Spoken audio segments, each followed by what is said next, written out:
Live everywhere. Daily Co's Radio on netrootsradio.com presents David Waldman. Kagro in the Morning Show.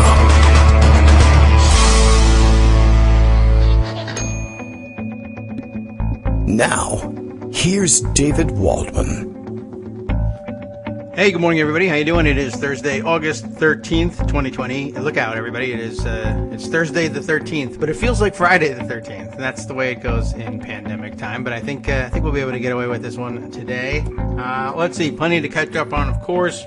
Plenty new happening. The usual situation, in other words. And Greg Dworkin will be with us to help us get started in just a few minutes. But, we got a lot to catch up on.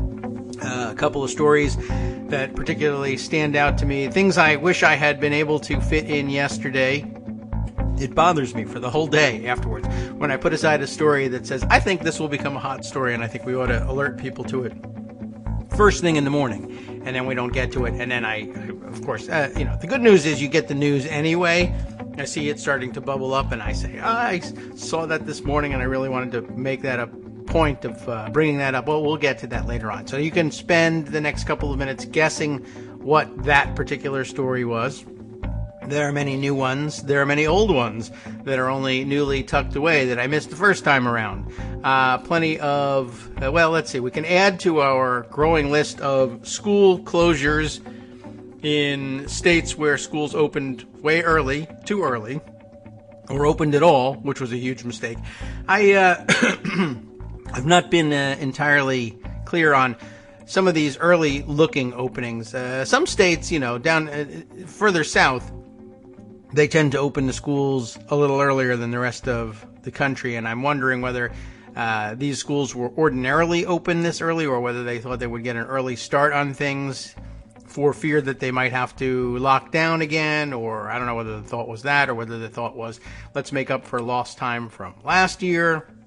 I don't know whether, I think everybody's kind of given up on last year by now, but not sure what's driving the decisions, but I know what's driving the decisions to close the schools again. Greg has told us all along that it would be the virus setting the agenda, and we believed it, certainly.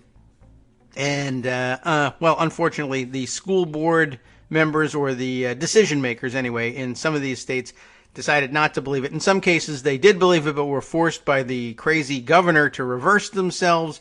But I don't know. Now I'm curious about, are there any success stories of school systems that have opened and have not found? There must be some somewhere, because too many schools are opening.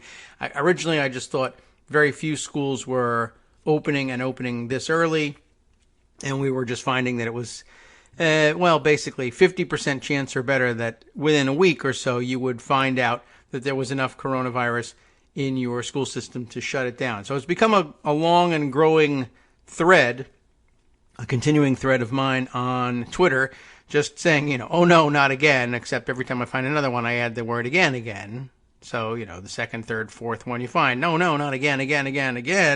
And they're all over the place, and they don't stop. And it reveals the question that we found put very starkly, I think, maybe by, school board members in Utah asking, basically, we're going to have to settle on an acceptable casualty rate here. Because, what's triggering a lot of these closures is, in some cases they're finding a lot of coronavirus infection. And in other cases, they are finding that a lot of people have to be quarantined for every one positively identified case. I mean, we knew that was going to be the case, but for some reason, the school boards just haven't thought about it. Even our own school board, which I think responsibly enough, did come around to the decision that, we're just not in a position to open for the first semester. We're going to have to go to distance learning for everybody. We planned for it, and this was a good idea to think about the possibility that things might be better. But then they forgot that Donald Trump was president and he wasn't going to make anything better. Having realized that, they've now planned to reopen only with distance learning, virtually, as some of us like to say. But these other places that have opened up have found, as I thought we would, here, even with our relatively responsible school board, once somebody gets sick, aren't you basically going to have to look around and say, well, who are they near? And the answer will be everybody. And the teachers that taught those classes and the students who were in those classes are going to have to isolate and go into quarantine. And that's going to have a cascading effect. As someone who was in this English class where the COVID-19 was detected, was also in this science class and that math class, and well, it goes from there. And those teachers and the students that they taught other classes for. So sure enough, within a couple of days, we're finding hundreds and hundreds of students and faculty in isolation awaiting their test results. And in some cases, multiple cases of COVID found, but in some cases only one or two. So the question becomes, what is the protocol, and how many cases do you accept before you decide the whole school system has to close? And the brave folks in Tennessee have come up with a plan. It's a plan. I don't know if it's a good one. We can ask Greg what he thinks of this particular plan. But they decided that the threshold for them, what percentage of their school could be positive for coronavirus, before which they would finally say, all right, this might be too much. And they've hit on a positivity rate of 25%. If 25% of our school system is testing positive, well, then maybe it'll be time to do something about this. What the something is, we can't even be sure. It may be closure. It may be closure of a particular school. It might be, in some cases, as we've seen, we'll close for 2 days and do a deep cleaning of the place. The deep cleaning isn't, there's not much evidence that it's the deep cleaning that's going to fix things. But, that's the plan they're going with. And what can you do? They've got the gavel, and I guess they can make up the rules. Anyway, time for our show to roll on. Let's see. Okay, so here's the sound. Now, where is the indication of a button that I can press? There it is. Okay. Greg Dworkin joining us this morning. I was just about to dive in and read Bill's morning tweet. Let's see if it changes our direction at any point. Greg, Daily Kos Radio is live now. You can hear that the lovely chimes indicated that was the case. Happy, look at this, 9th broadcast-versary to Kagro X, me, David Waldman, and his merry band of morning misfits. I guess that's you, Greg. And some other funny word that starts with M, but I'm drawing a blank right now. That's a lot of years. It is. It's more than 8, less than 10. That's the number we use to indicate that interval there. And 9, it looks like a 6 upside down if you're not familiar with it. I didn't even realize that. Thank you for keeping track of those things for us, Bill. Greg, have you kept track of any other things besides how long we've been on here? Because it feels like a million years. But it does, and yet it feels like yesterday. That's yes. How those things work. I had talked with David the other day. I was asking how long he had been on the air, so that's that answer. And then I had asked how long I had been on the air with him, and he told me, and I've already forgotten. Me too. I forgot I told you. But it was a while. It's been a while. It feels like, it's every morning. So every day feels like. What do you want to do years, tonight, right? Marty? Yeah. I don't know. What do you want to do? Yeah, we're basically stuck in the same thing. Well, we're stuck in a pandemic. I mean, this is going to make time feel like it's dragging on. And yes, as I mentioned, there's a million stories today about the things Donald Trump could have done to make things better, or could still be doing to improve, if not our health, our ability to function as a nation. Big Twitter news this morning is apparently he's calling into television shows again this morning, doing his crazy thing, and saying, part of Rome, I think. And telling people outright, oh yeah, well, one of the things I want to do is make sure that the post office doesn't get the money it needs to conduct universal mail-in voting, because if I can do that, then there can't be that thing, which I think is awesome and very democratic somehow. And, here's the quote. This is from Abby Phillip. Trump saying clearly on Fox why he won't fund U.S. Post Office. Quote, now they need that money in order to make the post office work so it can take all those millions and millions of ballots. Yes. But if they don't get those two items, that means you can't have universal mail-in voting. So if you were wondering if we're just misinterpreting what he said. No. That's what he said. Yeah, right. I think besides this phone call, probably Kayleigh, isn't her name? McEnany would have spent the day denying that was the case, and she may yet spend the day denying that that's the case. But Trump I don't know, couldn't sleep, had to go to the bathroom early, and decided to call the Fox News and admit to his crimes. So again, right. do keep So in mind, here's a no state process funeral question for for this you, man. because Thank you. Benji Sarlin notes it's almost hard to process seeing it all in the open. But if he won't go back for a legislative deal, and Senate Republicans are apparently unashamed to go into the election with their president openly talking about sabotaging voting, Yes. then Democrats may not have much leverage to stop him.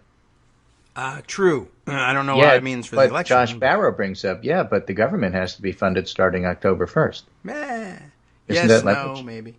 Yeah, no, that's true. That's annually the case. And lately it's been the case that every year is a fight right up to the last minute. We have intermittent shutdowns. But yeah, I did see Josh Barrow noting we could, if things go really, really wrong, or Donald Trump does this on purpose, head into Election Day, depending on when you're going to cast your votes, but even all the way to Election Day with a government shutdown that has, at that point, lasted 5 weeks. And I don't think Trump thinks that that's bad for him, which is... Well, that's the point. He may want a government shutdown at this point. I mean, he's wrong, but he might not think that he's wrong. I don't know. This is kind of hard to understand. But right, so that's the background presidents to do make this these Washington mistakes. Post story. Relief talks stumble again as Trump asserts the deal is not going to happen. Right. No sign of movement on Capitol Hill. Conversation between Mnuchin and Pelosi goes nowhere. And, basically what the Democrats are trying to figure out is how you get the government functioning. And what Trump is trying to figure out is how do you get the government not to function. Yeah. And then, the reporters go and say, well, why can't you just meet in the middle? Why can't we? Yeah. Like, why don't you just have it function on weekends? Right. Or, for 6 hours in the middle of Or the why don't you have morning, it function on days not ending in Y? I mean, why can't you that compromise? is halfway. Yeah. It's a tall order. Meet halfway between yes and no.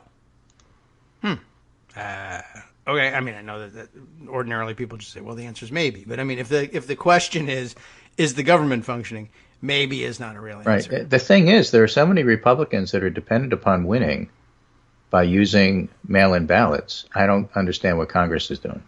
Oh. Because it's going to hurt them. I mean, these are seniors and military votes that they generally use to win. Yes. They're not used to actually going out and talking to voters, and now they can't because, there's a pandemic. They probably think they can, and they might. I don't know whether the voters will go out to meet them. Some will. Others, once they get back from the motorcycle rally, I guess. Yeah, well, polls are saying they're in big trouble. And by the way, the big story of the day, of course, is no Big Ten football. So, and the funnier big story is that the Trump campaign thinks that will help them. Oh. In places like Wisconsin and Michigan. Mm-hmm. Oh, people will be so sad about football that they'll vote against. They'll blame Democrats, right? Yes. Because and Democrats going to say, look, folks, the reason we don't have it, and the reason that to go along with your opening theme here, the reason we can't open schools properly, or That's that where they the open and then football they is, close by in the way. October, or that we open football season and it closes in October, is because Trump can't do anything right. And somehow that's going to help Trump. It's just like, wait a minute, what's going on here? I don't know. So Lachlan Markay actually has a piece here. Let's the find Trump out. campaign thinks the Big Ten football cancellation will help them win Pennsylvania, Wisconsin, and Michigan. Sure. And I just have to remind myself that, Jared is running the campaign and he's an idiot. Oh. He is. He's kind of dumb. Yeah, all right. Well, I don't know. I mean... I guess it does make a certain amount of sense when you look. I'm just stereotyping here, but I suppose, I don't know, if the rest of the country looked at the picture, for instance, circulating now of Jared Kushner casually walking away from Marine One and waving in his skinny suit and everything, you just think Big Ten football, don't you? I had this, for some reason, this picture of Jared in a tank with a helmet just popped up. Yeah. Well, I mean, they should just put a football helmet on him. Put a and say, football helmet on him start, and let him go out and make the case. Yeah, right. You can restart Big Ten football. And then what you should do is you should say, look, really, isn't it more appropriate that these guys sacrifice their health and long-term well-being so that we have something to watch on TV? And then you have Giuliani's kid invite a lot of these football players are to the black. White Who House. cares? And They're there for our entertainment anyway. Yeah, we don't right. care Well, if that's, they how hit he their heads approaches and it. knock themselves into submission because submission Another is where we want problem, them of anyway. course. Yes. So, what's the problem here? I don't know. It'll be very interesting, though, if they ever have another White House gathering where they give them all the Burger King hamburgers that they can find in town because the government shut down and they don't have a cook. You all remember that one. But are you not entertained? Yeah. Speaking of sacrificing yourself, and again, going back to your theme that I'll still touch on, and that is, I don't even know. Ron DeSantis. That guy says opening schools is like killing bin Laden. It's like killing somebody. Just as the SEALs surmounted obstacles to bring Osama bin Laden to justice, so too would the Martin County school system, yada, yada, yada, yada. I don't really. And having, lived in Newtown here, where the teachers and administrators literally sacrificed their lives to help protect school children, I can't begin to tell you how offensive something like that is. Schools are not a war zone. And the 6-year-olds really aren't volunteering to be soldiers and SEALs and, sacrifice their lives. And, of course, it's not just the kids. It's the adults who, step in line to do that. I mean, the idea that this is just all so simple and all you have to do is declare it open and then all of a sudden it's open is so silly. I actually sent you this kind of funny collection of things teachers say. Let's see. It's the very first thing in the Skype thing. Wait a second. Let me just give you some grade school teacher comments here. Remember, you have to picture, you have a bunch of 7 and 8 year olds lined up, for school, and then they're at their desks, and the teacher's at the front of the room trying to teach, No, you can't switch desks. Did you trade masks? Yeah, I know the hand sanitizer is squirting weird. You need to wash your hands again, and this time with soap. Whose mask is this? Okay, we're going to use tissue until we get more paper towels. Don't use those yet. I haven't wiped them off. You just need 1 squirt of hand sanitizer. You have to wear it over your mouth and your nose. Why did you cut the elastic? You should have taken the mask off when you were eating. Yes, I know. There's a line to the bathroom. Did you touch your pencil? Don't put hand sanitizer on your arms. Yes, I know. It's hurting your ears. Why is that in your mouth? 20 seconds, please. Don't dry your hands on your shirt, please. Fingers don't belong in your nose. Don't touch that. It's wet. Did you bring another one? All of you left yours in the cafeteria. We just got back from the bathroom. Did you just share your drink? This happened on the bus? No, you can't clean your desk right now. I know it's uncomfortable. And, okay, open your books up at a time. Yeah, pretty much. Oh. I mean, and so this is all going to go so smoothly. Yeah. And, the point is you have to control the pandemic to control everything. So we'll get to the politics. We'll probably do that in the second 30 minutes. But the whole idea here of everything will just be normal if we will it to be normal is just no. It's not going to happen. It doesn't happen with polling. The pandemic affects everything. It doesn't happen with the economy. The pandemic affects everything. It doesn't happen with the politics. It's not going to happen with school. It doesn't happen with football. The pandemic is going to set the agenda, just like you pointed out. And so, you can pretend that that's not the case, and you're just going to look more and more foolish as you go along. And so they're really doubling, tripling, quadrupling down on denial in Florida. And meanwhile, you can do less testing, and you can screw up the hospitalization reports, but the numbers of people dying are just growing. Yes. We continue to watch that. We'll top 170,000 today. We just feel like Washington Post yesterday, U.S. reports highest number of COVID-19 deaths in one day since mid-May. And although I lost the story, so I can't give it to you, there was a really extraordinary and extraordinarily depressing piece in, I think it was NPR, about public health officials all over the country quitting. Oh, yeah. Well, because they're getting harassed, because they're getting asked to do things that they don't have the resources to do. It's all on them. Mm-hmm. And so they're being forced out of office. Yeah, that's true. We've noticed that early on. It was very easy to see all of our favorites. Dr. Action in Ohio. And I mean, even Dr. Fauci's been under threat. I understand, I read the other day, he's had to hire private security for his kids who live all over the country, his adult children who live all over the country. Certainly not something that ordinarily Donald Trump, at the drop of a hat, will be providing security for his favorites. All his kids have Social Security details, which is not always the case for presidents. But yeah, he'll have no interest in protecting Fauci. He wants Fauci to feel threatened. So no surprise there. But yeah, maybe I can find that NPR story or Well, not. I'll find it later and send it to you. Yeah, but I'll it's ask Scott important, to help and me I find think it. it's really a key factor about what's going on right now, and that's a very big deal. So, Yes. Say so. all of that again on background. So, meanwhile, the I'm not Kamala allowed to tell Harris anybody. rollout happened yesterday, Right. and once again, Trump's incoherent and babbling press conference, not just my opinion, but the opinion of those who follow it daily, Yeah. got bumped because great. first Biden gave a terrific speech, and then Harris also gave a terrific speech. So it was a really flawless rollout, and all the That's more pretty good. so because they had to do it without an audience. Oh yes, right. No, nobody there to cheer and For the wave applause flags. lines. Right. Yeah, because Right? The big applause line, for example, Kamala Harris had yesterday. He inherited the longest economic expansion in history from Barack Obama and Joe Biden, and then, like everything else he inherited, he ran it straight into the ground. Yes, I'll applaud it now. So speaking, it's like Don't Ann mind. Richards talking about George H.W. Bush at the convention. Yeah. And Philip Pump noted that and said, I think that line from Harris right there is the official start of the general election. And that's probably true. It was terrific. And the cable news, CNBC, NBC, MSNBC, that is, and CNN all decided to cover that, while Fox and OAN were covering the Trump press conference. Wow. Does OAN actually And even Fox broadcast? broke away. Yeah, well, this was the news. That was, I thought, a fair play. There was a lot of complaint about it. I think Ari Fleischer was saying, now you see the inherent bias in Yeah, they won't the cover system." Trump every day, constantly. Look Yeah. at that. They actually broke away for somebody else. in But his actually, view, it was, it's the as opposite. Tom Nichols, the Never Trumper, always says, really, Trump and the White House owe Biden, contributions in kind for the campaign for showing Trump every day with these incoherent, mangling, low energy, Ads. looking depressed press conferences that do him no good whatsoever. So keep putting him on the air. Yeah. Right. Oh, I mean, as an ad?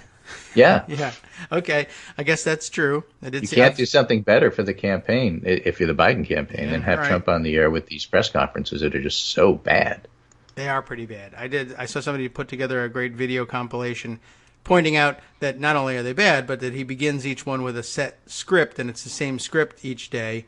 And they actually ran the video of 2 or 3 of them concurrently, and you could hear him reading almost the exact same words. There's a blank of how many tests we've administered, but he reads the same thing every day, and as has been pointed out, it sounds like it's new to him every day. He can barely make it through it.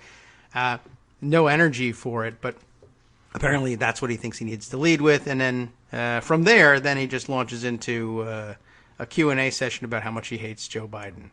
Right, exactly. So it's exactly the day after the announcement, and so what has to happen, what naturally happens, is that the racist stuff starts.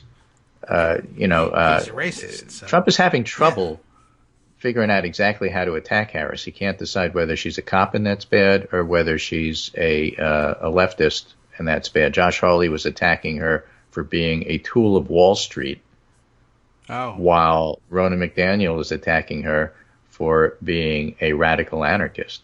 So obviously the Wall Street radical anarchists have banded together to support Kamala Harris, which is, kind of an odd group of people, but, they have a lot of money, so we'll see how far that goes. Okay. Kanye West merely talks to Jared Kushner every single day and might actually be in legal trouble for forging signatures trying to get on various and sundry ballots. But it turns out that when you actually poll him, he's doing 2% or less. So, he's not a factor politically, but the corruption there, I think, is the story to follow. I thought Kushner was busy.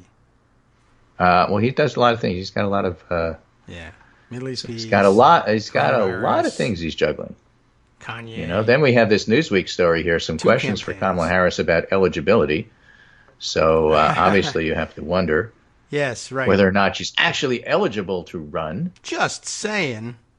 But just saying, Yeah, it's a just saying story. But as people have pointed out, that also would rule out Mike Dukakis, according to this theory.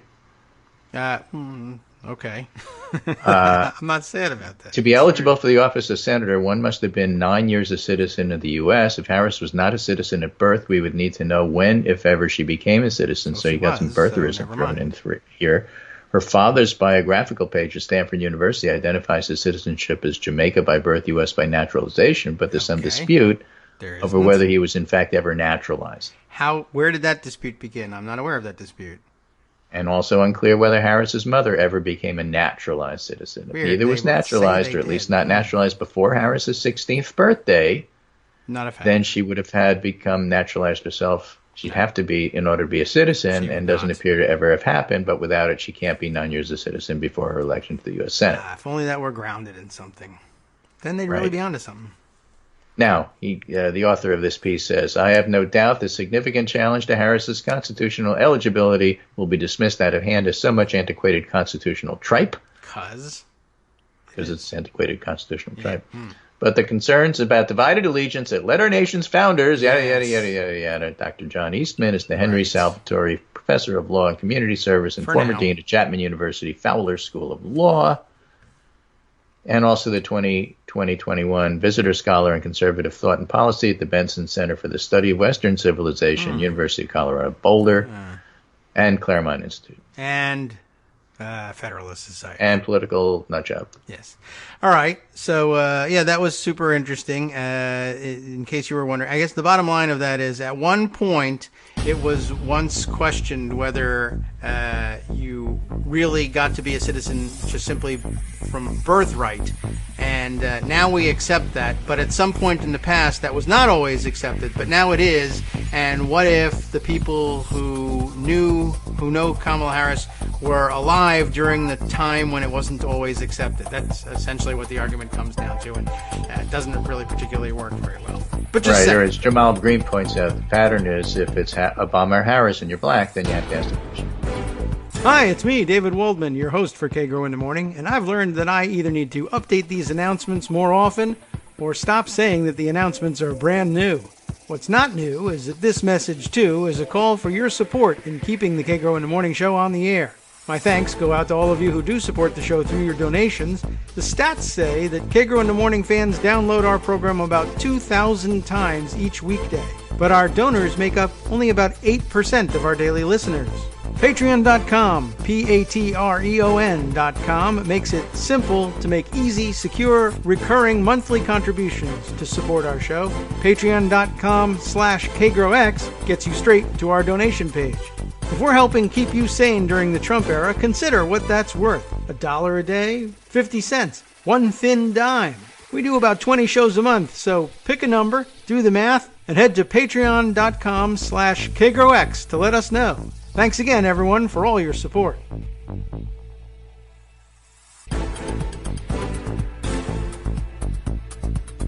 Welcome back now to the Kagro in the Morning Show here on Networks Radio.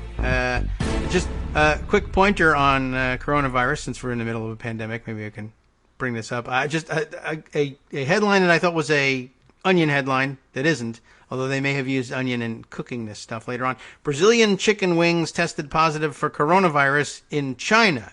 They didn't test it in Brazil, they tested it in China. In China, I guess they're so concerned about coronavirus, they are testing not only the chickens, but the wings, which are entirely separated from the chickens. I don't even know what you swab for that, but frozen chicken wings imported from Brazil tested positive for the novel coronavirus in China. It's a good thing they tested them there. They weren't cooked. They were frozen. That led me to, I guess, that was a weird story, but the practical question was, because I've been wondering about this as I my grocery shopping. Yeah, go with the dark meat. That's your answer. Okay. Yeah, there was no coronavirus found on the chicken thighs, whether tested in China, Thailand, wherever you look. Those seem to be. That's why they call it Thailand. Yeah. But it was a practical question. I do wonder about that as I'm doing my shopping and bringing things into the house. And I have been, as I put packages away in the freezer, I've been thinking, I think I should be wiping these things down before I put them in the freezer somehow, because I imagine, although we learned about intense heat destroying the virus, freezing them seems like a good way to preserve the virus, and that's true. That's typically what you do in labs, but okay. It's again, people get all hung up about the surface of stuff. That's not really how the virus is being spread. Yeah, That's the new news. Wipe down whatever it is you need to wipe down to make yourself feel better, but stay out of karaoke bars. That's really the key. And away from the wing bar, I guess, too. And also church choirs where Unless nobody wears a mask and everybody sings really loudly. Yeah. All right. Well, we'll do that. We can serve chicken at those things because it won't make any difference. I mean, this is an aerosol virus. That's really what you have to be concerned about. Okay. Well, I'm concerned about it. I do that. Keep your finger out of your nose and don't drink the hand sanitizer. Is there any... that poor teacher who's trying to manage a class with all of this going on, that's Trump's fault. Hey, You know what else happened? Herman Cain died. Hey, you know what else happened? His Twitter active account is still attacking people. It's weird. So if you want to look at classless and bad taste, hey, you never should have said something bad about Herman Cain. He died. Well, he died because Trump killed him, and now he's using the account to attack Democrats. So, spare me, okay? Well, don't speak ill as the dead is the new phrase. Yeah, exactly right. All right. We're on So I found that article about public health officials discuss why they quit during the Not the COVID-19 chicken pandemic from NPR. So you can look at that later, but it's a thing. And, this is an angry group came to my place of employment, and I can't control that from happening, but I can't control the reason they want to come here to see me. So I had to. I felt like I had to resign that wouldn't happen again. I was concerned about the safety for the hospital. People waving the Constitution. I mean, it was just bad. This is a part-time public health officer in Deer Lodge, Montana. Really? And big public gatherings are a bad idea, and that's what she had said, and that's why I got into trouble. Okay, and somehow waiving the Constitution would do that. I mean, I guess they fix could it, talk about because maybe you get virus on the Constitution. I don't know. Keep it in the freezer and it'll stay. Yeah, maybe. So other things happening. This is another piece from NPR that I found while I was looking for it. Arizona focus group sees Trump's crime attack on Biden as, quote, far from reality. So they had some elderly people and not so elderly people. They had some Trump voters, not so Trump voters. Again, a focus group. The ad is stark. An elderly white woman is watching the news. An anchor reports that cities want to defund the police as she hears a noise coming from elsewhere in the house. She calls 911. As Fox News Channel Sean Hannity says that Joe Biden is absolutely on board with defunding the police, only to be told there's no one there to answer her call. She should leave a message. And the ad ends with the words, "You won't be safe in Joe Biden's America," on the screen, and the woman's phone drops to the floor. Good. So a self-described President Trump supporter from Arizona watching the ad says, if we start talking about the ad being reality, we got a lot of problems. It's pretty far from reality. She's one of 8 people from the Phoenix area who recently participated in a 90-minute virtual NPR Marist focus group. They have to do it virtually now, of course, for safety. The group included Trump supporters, Biden backers, undecideds. Only participants' first names were used. Biden didn't say he wanted to defund. He didn't mean it, said Allen, another Trump supporter. That's true. Biden opposes defunding the police. Every time I see it, I laugh, said Troy, a Biden backer, who then used an expletive to describe the ad. All right. Courtney, an undecided voter who hadn't seen the ad, called it typical political campaigning and extremist, not a middle-of-the-road thing. Okay. Okay, and during the focus group, in a follow-up interview, Courtney, who's a white woman, 47 years old, seemed vulnerable to a political message about crime. She told a story about a dangerous neighbor and mentioned other specific crime-related anecdotes, but she said her concern about a potential increase in crime wasn't because of Biden, but because of the downturn in the economy. Okay. And those suffering from a decline in mental health as a result of being in quarantine from the coronavirus pandemic. In fact, in the follow-up interview, she said if she had to make a decision, she'd be voting for Biden. So I just want to point out this whole law and order thing just really isn't working out the way Trump thinks it is. Just like Big Ten football isn't going to work out the way he thinks it's going. There was a curveball in her profile there, but she still came out in the right place. All right. You have to send me a link to that piece, too. I didn't. Yeah, I will do that as soon as I find it after having closed it. But, it should be easy enough to find. Okay, yeah. It's at NPR. What Phoenix area voters say... And there it is. Let me send it to you. It's kind of interesting, but again, I didn't mean to take up everyone's time. There was a funny to me. Dr. Eddie Glaude, professor, was on Morning Joe this morning talking with Ed Luce from Financial Times, just opining about how remarkable it is that Biden came to be the nominee and how his comeback from the dead was basically powered by black voters in South Carolina, which is all true. Okay. Then they had this throwout line about, well, it's just amazing that the polls are tightening, and why isn't Biden winning by more? Which, of course, got me started. What do you mean the polls are tightening? Where are the polls tightening? I wrote him. And Eddie Cloud said, well, I was talking about the battleground states. Well, there's no evidence that the battleground states are going to tighten either. And the fact of the matter is, they're battleground. Why isn't he winning more in the battlegrounds? That's why they're battlegrounds. Yeah, I guess. I mean, well, I was trying to, point out that racism isn't going away just because of the pandemic and all this stuff. But you didn't even mention pandemic. And the fact of the matter is that the racism has been there all along. And we're looking at Black Lives Matter. We're looking at this law and order stuff we just went over. And this is not winning stuff for Trump, and it's not changing. And so, the whole mindset is to put the pandemic aside. I usually analyze things in non-pandemic ways. So let me go back to that. Putting the pandemic aside, the polls always tighten. Okay. But you can't put the pandemic aside. It's central. It's essential. Yeah. It's dominating everything. And where is the data that shows that the polls will automatically tighten? Well, they always had before. Well, how many elections have you run where there's a pandemic going on? Zero. What's your database? I mean, the whole idea, I can't wrap my hands around the fact that the polls might not tighten, so I better not say that.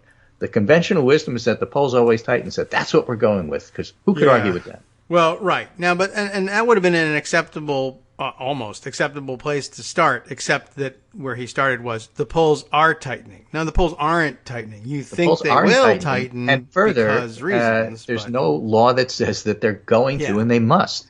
Right. Well, and you can say that, and you can say they always have in the past, but this is a weird thing, this election, not only... Not only that, look at the polls so far. For 3.5 years, they haven't budged. All of a sudden, with less than 3 months left, they're going to take off and change?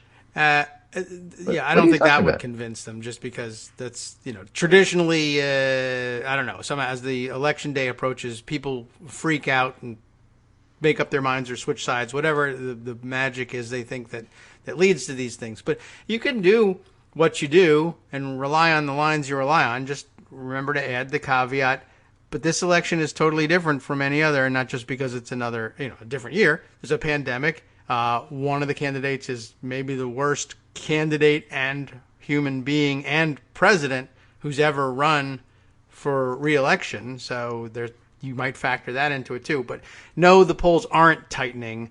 People just usually think they do tighten under normal circumstances, which is not now. And that's okay. Well, they don't always tighten, Okay. They don't always change. You can remember those last couple of months of Gore and W. Bush, thinking that, my God, it's a 3-point lead for Bush. That's got to be surmountable. It's only 3 points. It's a steady 3 points. It's an unchanging 3 points. How come it doesn't change? What the heck is going on? Sometimes those things happen in elections as well.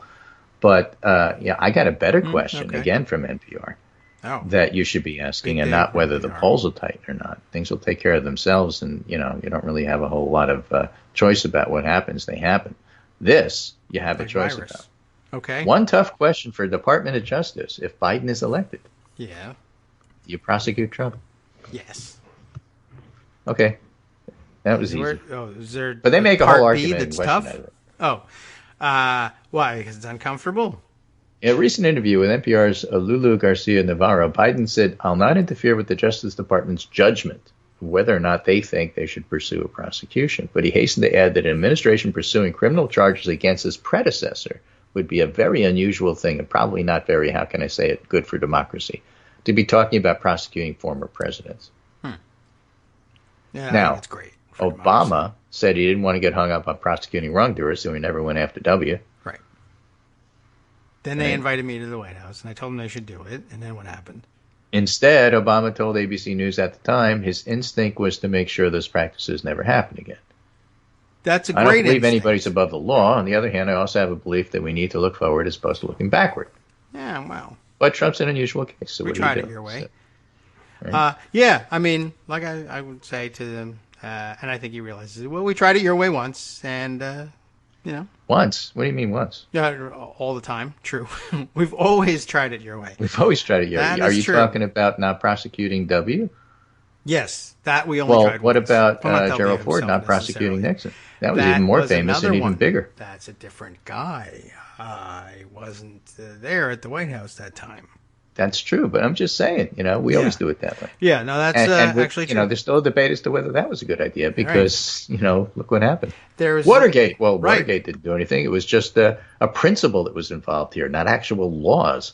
And what laws there were either let expire, like the special prosecutor, or just ignored entirely because it was only precedent and it's just a piece of paper. Yeah. They've been chipping away at all of the post-Watergate reforms for a long time, and this is the result of it. And even that one time that I actually was there making that argument, I did point out that, though I was too young. Folks. He was actually there making that argument. and pointing out, look, I wasn't politically active during Watergate, but I'm pretty well aware of what went on, and having studied it and having watched the aftermath.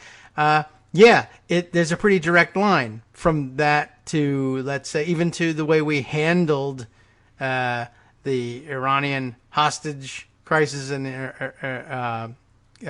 Iran-Contra, and what we're dealing with now, and having set W finally out to pasture. We can point out that there was that direct line of not prosecuting, not looking backward, trying it your way.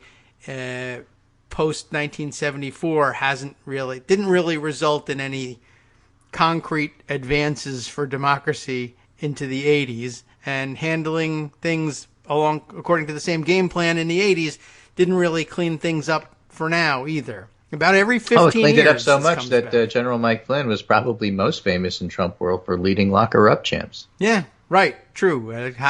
You know what? You could say that. It got him elected. So why not? Maybe it can get you elected too. I understand his reluctance, but he has been on hand for that entire Joe Biden. That's one of the advantages of his being considerably older than most candidates in the past. You are on hand for each one of these incidents that seem to occur at about 15-year intervals, and I would like to know if you see the pattern. I don't hold out a great deal of hope that he did. He didn't seem to see the pattern about the filibuster either until it was too late. And then his old boss came back and told him, I just saw a pattern. I'm looking to see whether there's another pattern that Obama could identify for him.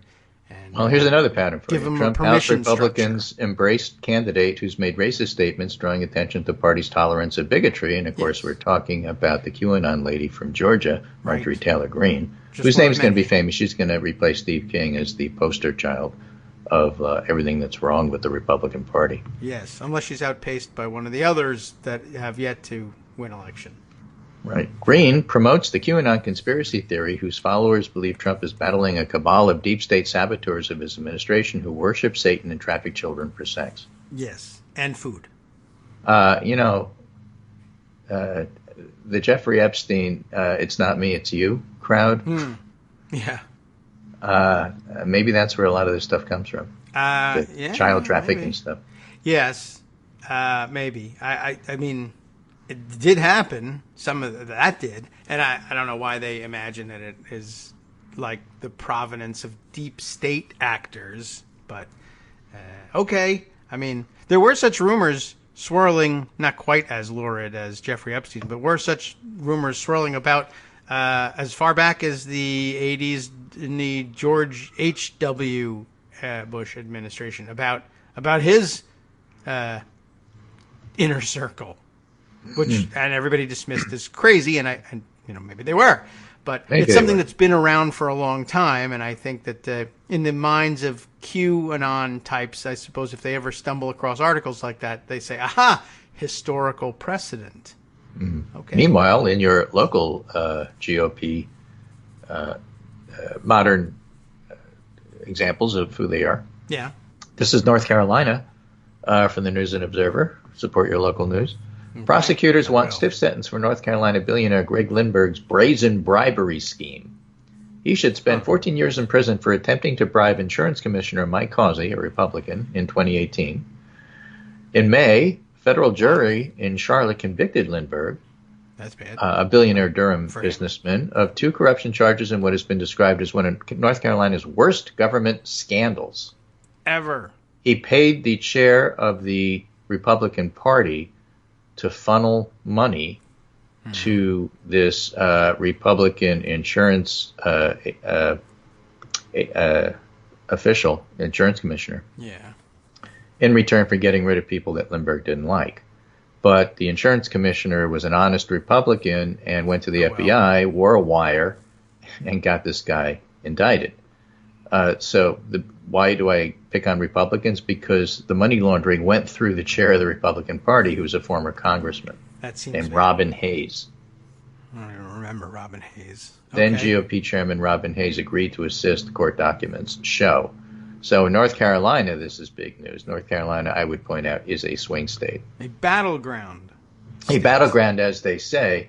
And as a matter of fact, one of the things that's being tracked in this battleground state are the mail-in ballots. And apparently, the mail-in ballots are enormously favoring Democrats at this particular point, at least for requests. We have to defund the post office. Yeah. Where were we just reading about a similar investigation? Was it Ohio? The Republicans had the Speaker of the House was... Yes. Yeah, okay. So longtime Speaker of the House in Ohio over energy company bribery. Pretty amazing how open so they when you are. when you feel like you run the place, you can just go ahead and bribe your way to wherever it is you want to go. So Mike Pitzer, Bowtie Politics, North Carolina, says just this week so far, 3 days of processing, registered Democrat requests are 7 times ahead of Republican requests. Apparently, a second North Carolina GOP mailer has gone out with the request form in it. The first one was sent out a couple of weeks ago. Got a decent response, but then it tailed off again. So the Democrats have been leading the entire time. I'll send you the image of that. So that's all very encouraging, and that's one of the reasons why Trump wants to stop this whole mail-in thing, because he's scared of it. So again, some reaction to the big rollout yesterday. This is Washington Post. Biden and Harris proved it doesn't take a rally to deliver a big message. This is in Vanity Fair. She'll scare the out of suburban women. Inside Trump world's anti-Kamala Harris attack plan.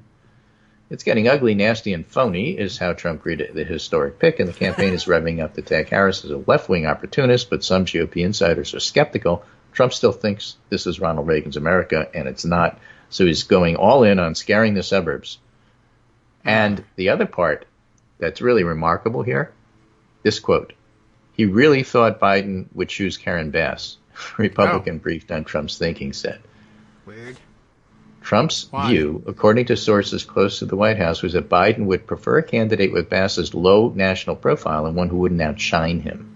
Trump was also hopeful Bass, California Congresswoman, would join the ticket given her record of making positive comments about the late Cuban dictator Fidel Castro, and thought Bass would help him win the Cubans in Florida. Well, everybody thought Bass would help Trump win the Cubans in Florida, which doesn't mean you win Florida, but certainly makes much more of an uphill battle if you're a Democrat.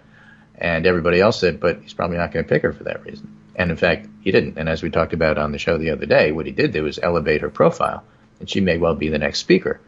And the Cubans in Florida don't get to pick that. No. I don't know what kind of chance she stands as speaker. But how do you not think that Biden wasn't going to pick Harris? Now, maybe he wouldn't have. And there were people who were mad at him who didn't like him who thought that he wouldn't. But it was the obvious pick, and it was the obvious pick before he picked her, not just after retro, 2020 hindsight. That seemed that way to me. I thought she was the leading candidate, although it was far from a lock. But I don't think far from a lock. But clearly she was the leading contender. Yeah, everybody from amateur to pro saw that. And if you are running an election for president, and presumably at the highest level of political, hackery, dangerous. This is something you should know. Yeah, I mean, if you're any good and have had a real career, like the president now has not got that. Right. Trump advisors are split over Biden's decision to nominate Harris, the first black and South Asian woman on a major party ticket. Some see the California senator as a Barack Obama-level star, skilled debater who will appeal to a changing America. The The demographics favor the Democrats. Trump still thinks this is Ronald Reagan's America. It's not, said the Republican source. The other problem is the campaign risks a backlash in the Me Too age if they attack her too personally. So, of course, he went all in attacking her personally. Yeah, he hasn't seen. And other backlash. Trump world insiders are thrilled because they love it, because they think she'll scare suburban women. I just scared a suburban dog. I just heard it. So, I don't know. Abby's not voting, I don't think. So, although I understand that the president believes that she may have gotten a ballot in the mail, this is not true. Did you get any? Did we discuss this the other day? Did you get a ballot request form in the mail there? I did for the primary. Okay, but not for Tuesday. Not for the general. Still too early for that. Okay, I assume the one I got was for the general because our primary is done. Yeah, maybe. So, we first got to finish that. We're not going to finish counting until today. No. I think Biden's was something like 85% and Bernie 15 something along those lines. Okay. Well, they probably read the newspaper ahead of time. Anyway, back to this Vanity Fair piece by Gabe Sherman. It's just interesting. One reason for Trump's optimism may be that he's living in a right-wing media bubble where Biden is presented as a cartoon of a doddering old man controlled by Antifa, Alexandria Ocasio-Cortez, and Harris. Slow Joe and phony Kamala is how the campaign is already framing the pair. That's hilarious. It actually is. So entertaining. Trump keeps asking people, when are voters going to realize Biden's mentally out to lunch? Yeah. But, everybody covered the speech yesterday, where he's clearly not. Yeah, and the other speech was covered by some, and, Trump really is out to lunch. So, you have that in the background. There's this really interesting piece by Robert George, my friend from the Daily News, who is very funny to follow on Twitter. He's one of the better punsters. But this particular article, What Kamala Can Do, the Democrats in America's Reconciliation Moment. Reconciliation?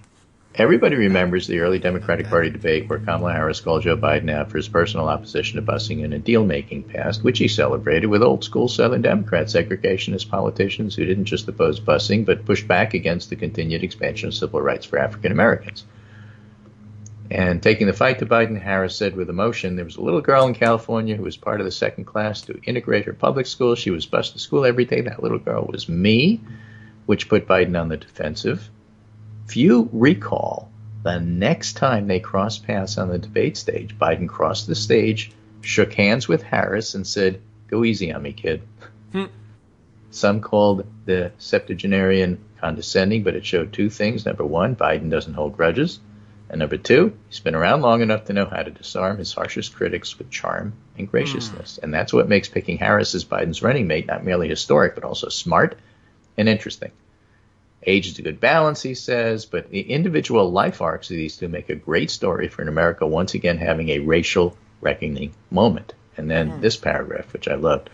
If this biracial woman could call out an older white man about his blindness and he can turn around and literally and figuratively embrace her as a partner attempting to rescue America during its worst moment in 100 years, well, that's a powerful message.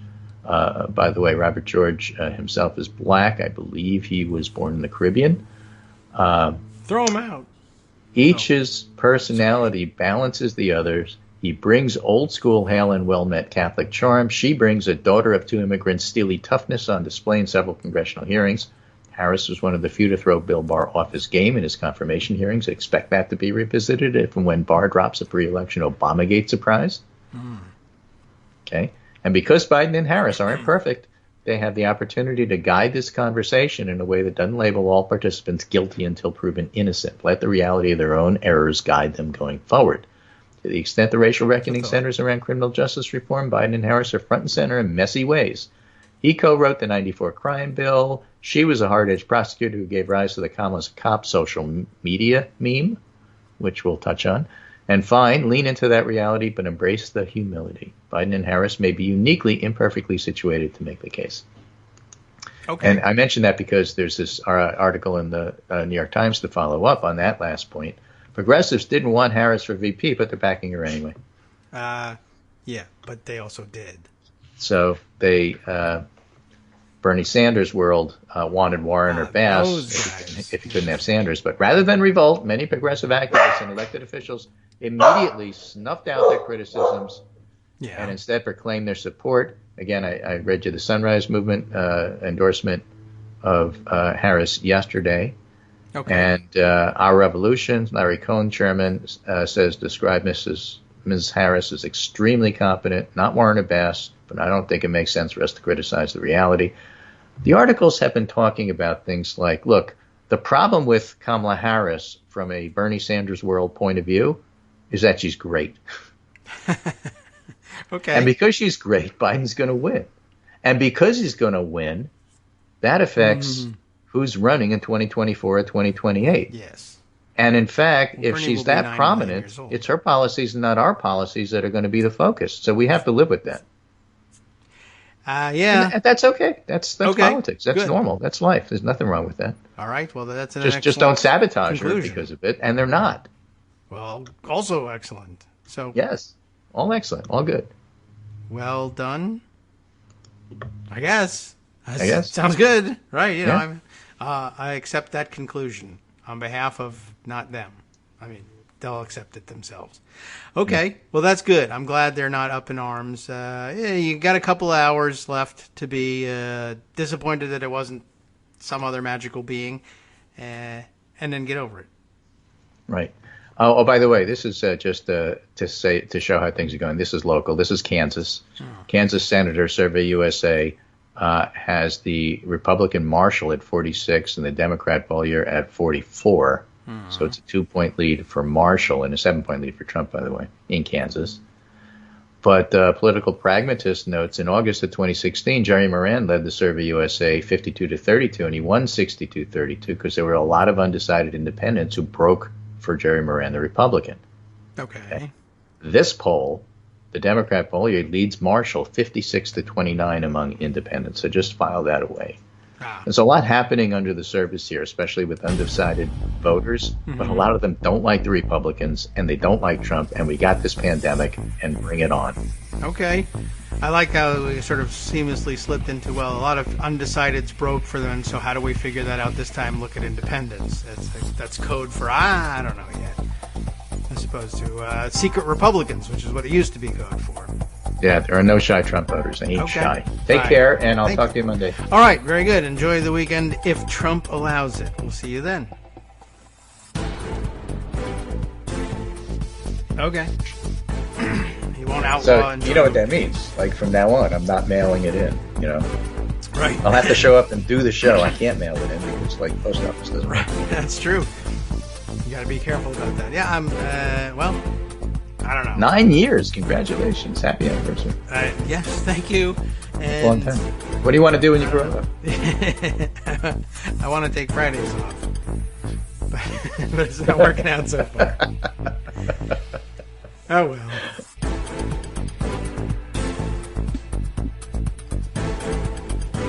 Welcome back now to the Kagro in the Morning Show here on Netroots Radio. All right, where to begin? Let's see. Note to self about, story I wanted to definitely get to. We'll put aside so that there's some risk factor involved and everyone stays on the edge of their seats. I guess I'll turn to, I think the bulk of my untold stories or undiscussed stories to this point tend to focus on the rise of the QAnon Republican candidates. And that's the focus of the headline, anyway, of the Daily Kos Elections Morning Digest over at the front page of Daily Kos Morning Digest. Racist anti-Semitic conspiracy theorist gets warm GOP welcome after primary win. And actually, if we read their summation of it, I think that saves us from having to parse through at least two of the articles that are parked in Pocket. And we'll take a look at that one here. It's their leadoff story from Georgia's 14th District. Wealthy businesswoman Marjorie Green, and I'm just kind of curious about what sort of business is she in that she managed to succeed in with just basically such a weak-minded, logic-less person. Now, what business can you be in? And I guess there's plenty. I mean, if you're selling pool cleaning supplies, I suppose it doesn't really matter what your politics is, or I suppose. But you wonder, how functional can you be as an adult if you're like, yes, It's probably true that the vast majority of one of our two major parties is populated by Satanist, child-abusing cannibals. And how do you get from day to day, and function? And I'm not certain still whether it's just, there's a certain kind of crazy that doesn't get in the way of balancing the bank accounts, or is it just cynical exploitation of other people's weak-mindedness? But, Marjorie Greene, from what I've been able to tell, she doesn't leave a whole lot of doubt about her own simple-mindedness. So I guess she really does believe it. Here's the way they put it. Wealthy businesswoman Marjorie Greene, a defender of the notorious pro-Trump conspiracy theory QAnon, who has her own litany of racist, Islamophobic, and anti-Semitic rantings, decisively beat neurosurgeon John Cowan. It's Cowan, I guess. Cowan, in case you were wondering about my bad pronunciation of that. 57-43 in Tuesday's Republican primary runoff for Georgia's 14th congressional district. And I have seen lots of commenting people. It makes for a good funny, the Republicans had a choice between this lunatic and a neurosurgeon, and they went overwhelmingly for the lunatic. However, I was reminded by seeing that the term isn't Ben Carson is a neurosurgeon, right? And it hasn't done him a damn bit of good, politically speaking, for the rest of his policy-making abilities. It's been inapplicable. So I guess that's not an automatic win there. Anyway, this seat, which is located in the northwestern part of the state, backed Donald Trump 75-22, and Greene will have no trouble winning the general election to succeed retiring Republican Representative Tom Graves. Let's continue with it, see what else they have to say about this thing. Otherwise, we'll have to jump into some of the other articles to give you the really juicy details. National and state Republican leaders wasted no time welcoming Greene to the fold following her victory. Donald Trump tweeted that Greene was, quote, strong on everything and never gives up. A real winner. Capital letters there for winner. House Minority Leader Kevin McCarthy, whose office said back in June that he found Greene's words appalling, remember, privately appalled, also made it clear that she'd be welcomed to the GOP caucus when she takes her seat in January and given committee assignments. Senator Kelly Loeffler and Representative Doug Collins, who are running against each other in the November all-party primary for Senate, each congratulated Greene on her win as well. Greene began running for office last year in a very different seat than the one she prevailed in this week. Greene, who was based in Alpharetta, in Atlanta's affluent northwestern suburbs, entered the race to challenge freshman Democratic Representative Lucy McBath in the 6th District. Greene self-funded $500,000 for that campaign, and she threatened to force former Representative Karen Handel, who was the national GOP's choice to take on McBath, to spend valuable time and money in the primary. It soon became clear, though, that Greene would be an awful Republican nominee in a competitive seat like the 6th District. So they said, go somewhere else where you can be awful and still win. The Atlanta Journal-Constitution reported last summer that in early October of 2017, 4 days after a lone terrorist named Stephen Paddock murdered 58 people at a concert in the deadliest mass shooting in American history, Greene put out a video where she wondered if the attack was part of a government plot to try to pass anti-gun laws. And then Trump tried mightily to ban bump stocks and actually managed to get that one through, too. But she doesn't blame him for that. Somehow it's awesome, I assure you. Greene kept this up 5 months later when she shared a post on her Facebook page that accused the FBI of taking part in a cover-up and added, quote, every American knows we have been lied to, unquote. Greene told the Atlanta Journal-Constitution in July of 2019 that she now accepted the official version of events, because Trump did, and was satisfied that Paddock acted alone, and she insisted she just, quote, had questions and demanded answers. However, Greene's old Facebook post still remained up by the time the paper's article was published on what is now her own campaign's fan page, though it was removed sometime over the following months. Around that same time, the paper reported that Greene was quite the fan of QAnon.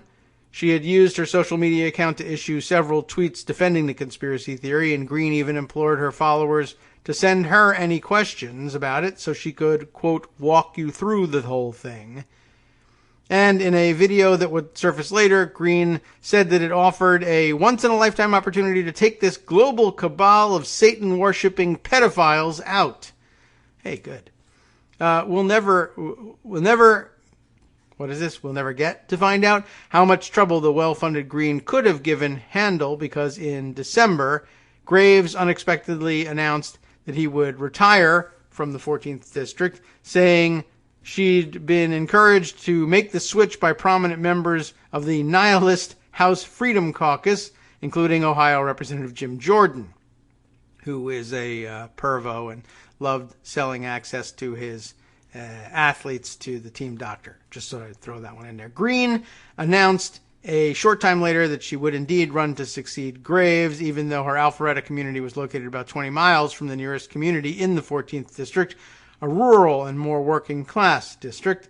Green's district hopping, though, was soon overshadowed by her own words and associates. In May, the Atlanta Journal-Constitution reported that Green had posed for a photo earlier that year with longtime white supremacist Chester Doles. Green's campaign didn't show the slightest bit of contrition, and it instead dismissed the paper's questions as, quote, silly and the same type of sleazy tactics the fake news media levels against President Trump. Doles, for his part, called Green part of the Q movement and a good friend to have. Just before the first round of the primary in June, Green ran a commercial where she held an assault rifle and told the audience that Antifa terrorists have declared war on America. She then casually threw out some anti-Semitic talking points by declaring George Soros, Hollywood elites, and Joe Biden's staff are funding Antifa. Facebook later removed the ad from its platform after all the damage was done, saying it, quote, advocates the use of deadly weapons against a clearly defined group of people. Voters didn't seem remotely bothered by any of this, though. Green took first place in the 9-way primary with 40% of the vote, while Cowan was a distant second with 19%. Days later, Politico unearthed hours of self-narrated videos Green posted to Facebook. In those videos, because, she's an insane lunatic from Georgia, that's a lot of repetition in there. But, everyone loves this as a hobby now. You just turn on your phone camera either in your car or at home and videotape yourself ranting. I don't videotape myself. I record myself ranting, the audio portion, and then put them all on Facebook. And I only do that incidentally. And I guess one of these days we should reconsider whether we want to post to Facebook at all. I wonder how much sharing of our podcast even happens on Facebook and whether we can spare it. I think so. Anyway, Politico unearthed hours of self-narrated videos Green posted to Facebook. In those videos, Green compared Black Lives Matter activists to the Nazis who marched on Charlottesville in 2017, dubbed white males the most mistreated group of people in the United States today, and called Holocaust survivor George Soros a, quote, piece of crap, repeating the lie that Soros was a Nazi collaborator, and declared that there is an Islamic invasion into our government offices right now. Gotta stop it. In response to a request for comment from Politico, Green's campaign manager did not dispute the authenticity of the videos, but instead said, thanks for the reminder about Soros. We forgot to put him in our newest ad. We're fixing that now. Fun. McCarthy's office soon put out a statement saying that he had, quote, no tolerance for Green's rhetoric, but neither he nor NRCC Chair Tom Emmer backed Cowan or took any real action to stop her. Indeed, as Politico would later report, there was never any serious outside spending against Green or for Cowan over the following 2 months. Green also maintained the support of White House Chief of Staff Mark Meadows, who was a former Freedom Caucus leader. Green herself only doubled down on the strategy that had gotten her this far. She issued more racist and anti-Semitic tweets, labeling Cowan a globalist never-Trumper who wants even more money for the Chinese-controlled WHO, and claimed that the same GOP establishment that had opposed Trump was trying to sink her. They weren't trying. They should have tried, but they weren't. Green also ran a commercial where she praised Garrett Rolfe, the former Atlanta police officer who faces murder charges for killing Rayshard Brooks. Great. Cowan, for his part, tried to position himself as an alternative to Green with the slogan, "All of the conservative, none of the embarrassment." That's not bad. But perhaps sensing that this wasn't an effective argument among Republican primary voters, Cowan focused his ads instead on allegations that Green's construction company, there's the answer, didn't take part in a federal program meant to screen out undocumented immigrants. Oh, in other words, that she would be exploiting their labor while screaming that they needed to be expelled from the United States. Familiar. Cowan released a few polls showing a close race, but national Republican leaders seemed to sense where things were going. Just before Election Day, McCarthy's team said that he remained neutral and that he now had a good and productive relationship with both candidates.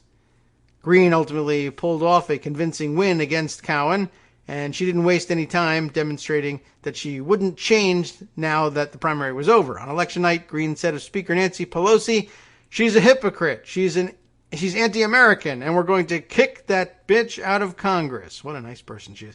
Republican leaders, including Trump, continued to congratulate Green for her victory. That is fantastic news.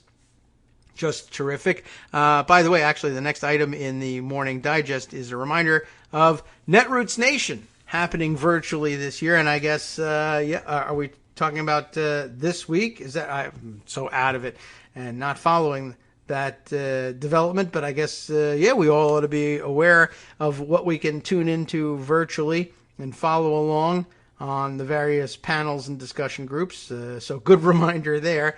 I was thinking then of hopping not to the two stories that I put aside, because I think that they did a pretty good job in discussing the Washington, D.C. politics of Green's likely path to Congress. But let's see. I grabbed the Politico piece and the Hill piece. And Politico, I think, takes a slightly different tack on this thing, but puts a different emphasis on things, let's say. Their headline, I think, sums it up. McCarthy faces QAnon squeeze. One Republican, the subheader says, called QAnon, which Marjorie Taylor Greene has embraced, the equivalent of mental gonorrhea, which I don't think I've ever really heard put together. I've heard mental or sometimes verbal diarrhea, but never gonorrhea. And I guess they're confusing all the rheas there. But it makes for an interesting talking point, and we'll find out who that was by skimming through the article here. But Marjorie Taylor Greene vowed to be the left's, quote, worst nightmare after she won the GOP nomination for a conservative district in Georgia on Tuesday night. But House Republican leader Kevin McCarthy is the one who's most likely to be haunted by Greene, unless, of course, he just switches over and becomes a QAnon person, which is entirely possible. The rise of Greene, an unapologetic QAnon conspiracy theorist who has made disparaging remarks about Jews, blacks, and Muslims, is threatening to hurt the entire party as Republicans seek to stanch their bleeding in suburbia and expand their base of support amid a national reckoning over racial inequality. Greene won a GOP primary runoff in a deep red Northwest Georgia seat, all but guaranteeing her a spot in Congress next year. Now Republicans up and down the ballot will have to answer, if reporters will ask them, for Greene's controversial remarks. And she's showing no signs of softening her rhetoric. During her primary victory, you got the point. She calls Nancy Pelosi a bunch of names. By Wednesday, Greene was already in a Twitter war with a sitting House Republican who said there is no place in Congress for these conspiracies. A Trump campaign spokesman then jumped to Greene's defense. Greene's actions offered a preview of the type of headache-inducing behavior that Republicans fear will come to define her, and perhaps the broader GOP, especially after President Donald Trump on Wednesday called Greene a future Republican star. If she's the future of the Republican Party, we're in trouble, complained freshman Representative Denver Riggleman, who is also in trouble in that he's out. He was ousted in a June primary by a far-right candidate after officiating a gay wedding. Can't do that. QAnon is the mental gonorrhea of conspiracy theories. Wow, even among conspiracy theories, it's the mental gonorrhea. Not just among the general population. It's disgusting, and you want to get rid of it as fast as possible. If there's people in the GOP espousing these views, It's a massive drag on the Republican Party, Riggleman added. Yet, to the consternation of many House Republicans, McCarthy did little to thwart Green's bid. He stayed neutral in the primary runoff, despite initially calling Green's comments appalling and saying he had no tolerance for them. Politico first reported on Green's history of racist and anti-Semitic comments in June. Some House Republican operatives fear that ushering Green into the party will set a dangerous precedent. It's important for Republicans to stand up against people like this who are harming the whole party brand, said my former Representative Barbara Comstock of Virginia, who lost re-election in 2018. That's what they did with Steve King when they kicked him off of committees. Remember that? McCarthy removed King from his committees in January of 2019 after the Iowa Republican defended using the term white supremacist in an interview with the New York Times. King was defeated in a Republican primary in June to the relief of many Republicans, and I guess now that's over. McCarthy's office, however, said Wednesday that Green will be welcomed into the Republican conference and given seats on congressional committees, provided she wins in November, which she likely will. A McCarthy spokesman added that they, quote, look forward to Green and all of our Republican candidates across the country being victorious on Election Day. Green's candidacy and her vocal embrace of QAnon, you know all about it, has put McCarthy in a serious bind. McCarthy's top deputy, Minority Whip Steve Scalise, and a dozen other House Republicans repudiated Green and actively worked to boost her Republican primary opponent, neurosurgeon John Cowan. Remember, though, Scalise's the guy who referred to himself on purpose as David Duke without the baggage. Even he says he couldn't stand Green. Oh, well, that's pretty bad. The House Republicans currently have 13 female members and only one black member, Will Hurd of Texas, who is retiring. There are 88 Democratic women serving in the House, as well as 50 black Democrats. This brought up, I skipped a sentence here, in case you were wondering, well, who cares? They're racists. Of course it's like that, and sexist as well. Well, the sentence that we skipped said, McCarthy, meanwhile, is trying to prevent the GOP from sinking further into the House minority and has tried to recruit and appeal to more women and minorities. So there's that's how well he's done. Fewer women, fewer minorities. That was the opposite, in case you were wondering, of what he was supposed to be trying to do. But then there's Trump, with whom McCarthy has closely aligned himself going back to the 2016 campaign, except for the part where he said that he swears that Putin pays him. Trump, who fueled his political rise by peddling the birtherism conspiracy about the theory about former President Barack Obama, has been openly flirting with QAnon supporters. Well, I would say he's been openly having sex with them, basically, if flirting is where you're going to start. But okay. But his full-throated endorsement of Green is his strongest nod yet to the fringe movement and will be a huge problem for the House GOP leadership. Dozens of QAnon supporters, or those who have expressed sympathy for the movement, ran for Congress this year, meaning Green may only be the vanguard of a congressional faction that could cause long-term disruption to the party. And we might as well add, to the country, because they'll be members of Congress with real votes and everything. Meanwhile, the conservative House Freedom Caucus, a block of support that will be crucial for McCarthy in any future leadership bids, is also actively supporting Green and recruited her to run for the deep red seat instead of a more competitive one. Many GOP lawmakers, donors, and strategists were angry and baffled that McCarthy didn't intervene in the race. He even told Cowan in late July on a phone call that he was behind him and that help is on the way, according to a source familiar with their conversation. Now some are predicting that McCarthy could suffer backlash for staying out, especially if things go sideways for the GOP in November. Kevin McCarthy puffed his chest out about stripping Steve King of his committee assignments and then sat on the sidelines and let another Steve King walk away with this race in Georgia 14, said one GOP source. It's political malpractice and Republicans will be answering for her for years to come. I hope so, although I believe that they probably won't be answering for her. Anyway, Riggleman, however, was more forgiving. I think McCarthy was in an impossible situation. Democrats are already trying to make Green the face of the GOP. Democratic DCCC chair Sherry Bustos of Illinois said Green is the next generation of Steve King, who is now the Republican nominee for Congress because Minority Leader McCarthy refused to meaningfully oppose her racist candidacy. Yeah. We'll see how effective that is. And in fact, as a matter of fact, I think we'll jump out of this article at this point. I think you get the gist of it, and we'll skip. I think I had a Hill report on it, but I think you got that was the more interesting part of the slightly different internal Republican conference politics of her nomination. There's another piece, though, that I guess I will throw in here from CNN that takes the Q story a little bit further. The congressional candidates who have embraced the baseless QAnon conspiracy theory. Reported on here for CNN by Veronica Stracqualursi. How about that? I think I got that one right. That's an unusual. Okay. Stracqualursi. Veronica Stracqualursi. I hope I'm close on that one. A Republican candidate who subscribes to the baseless QAnon conspiracy theory prevailed Tuesday night. You know all about it. In a House primary runoff in Georgia.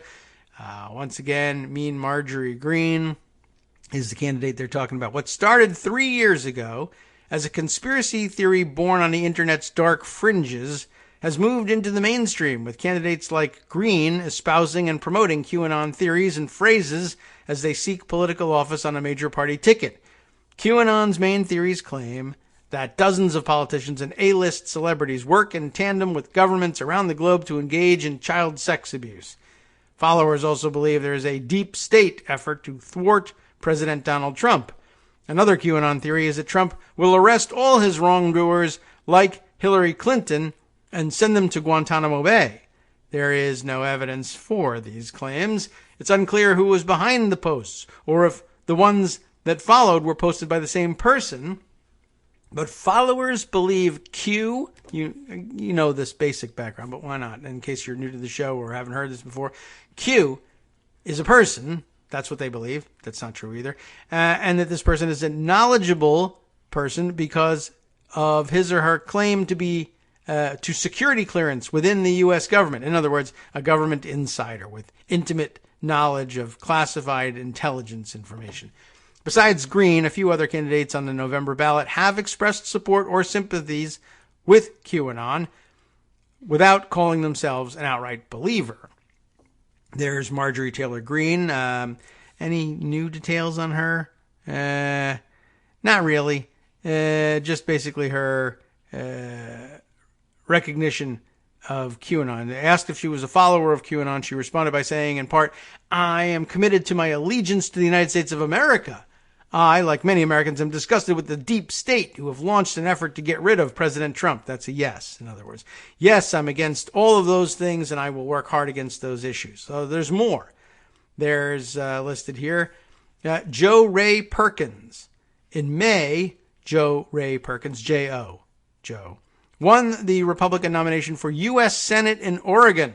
As an unabashed QAnon theory supporter, Perkins, however, faces a tough race to win against incumbent Democrat Senator Jeff Merkley.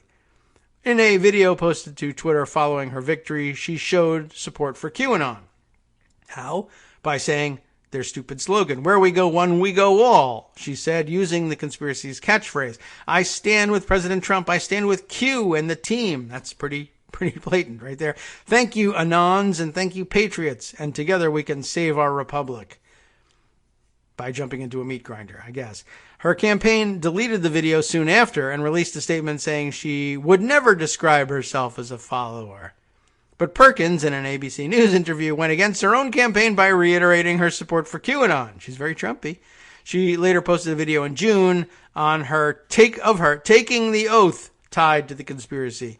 The oath, by the way, is just the regular actual American oath of office for members of Congress and others. And then you throw in "where we go one, we go all" at the end, and that makes it the Q oath, apparently. They didn't even bother writing their own oath.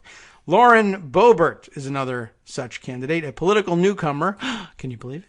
In June, delivered a stunning upset to five-term Republican Congressman Scott Tipton in the GOP primary for Colorado's 3rd congressional district. I'm sure you must have noticed that in Colorado. I didn't. Her win was immediately met with criticism from Democrats who pointed to comments she made that appeared to sympathize with QAnon. Campaign manager Sharona Bishop previously told CNN that Beaubert was not a follower of QAnon. She's very glad that the Inspector General and the Attorney General are investigating the deep state, Bishop said. She does not follow QAnon, except that if you didn't, you wouldn't be talking about anybody investigating the deep state. So it's kind of a giveaway. But Beaubert appeared on an online talk show, Steel Truth, hosted by a prominent purveyor of the theory, Ann Vandersteel. Oh, I see. That's where the Steel Truth thing comes from. Saying that while the QAnon issue is more my mom's thing, oh boy, she said she nonetheless is very familiar with it and that she hopes that this is real. That's even worse, I think. Okay, you should really hope that it isn't. But okay, I am familiar with that, and so that's more my mom's thing. She's a little fringe. She's talking about her mom here. I just try to keep track of things, try to keep things on track and positive. I am very familiar with it, though, she said, adding, everything I heard of Q, I hope that this is real, because it only means America is getting stronger and better, and people are returning to conservative values, and that's what I'm for. QAnon, she said, is only motivating and encouraging and bringing people together, stronger. And if this is real, then it could be really great for our country, or a complete disaster, whatever. We'll return to this story, believe it or not. There's more after this. Hi, everybody. It's me, David. Let's change things up from the old fundraising pitch for just a minute and talk instead about how you can be a part of our show. If you've got a smartphone or any other electronic recording device, why not sit down and record a segment for us? Read us an important article and give us your take. Read one of your own original essays, or even just give us your commentary on something you'd like to share that's important to you. Then send the file to me at kagrox@gmail.com, and I'll try and work it into the show. Short segments, a few minutes in length, are easiest to fit in. And of course, I can't always guarantee that I'll be able to play everything, but if you've ever shouted at your radio or TV about something you wish was being covered, here's your chance to change that. Make the show your own. Send your submissions to me at kagrox@gmail.com.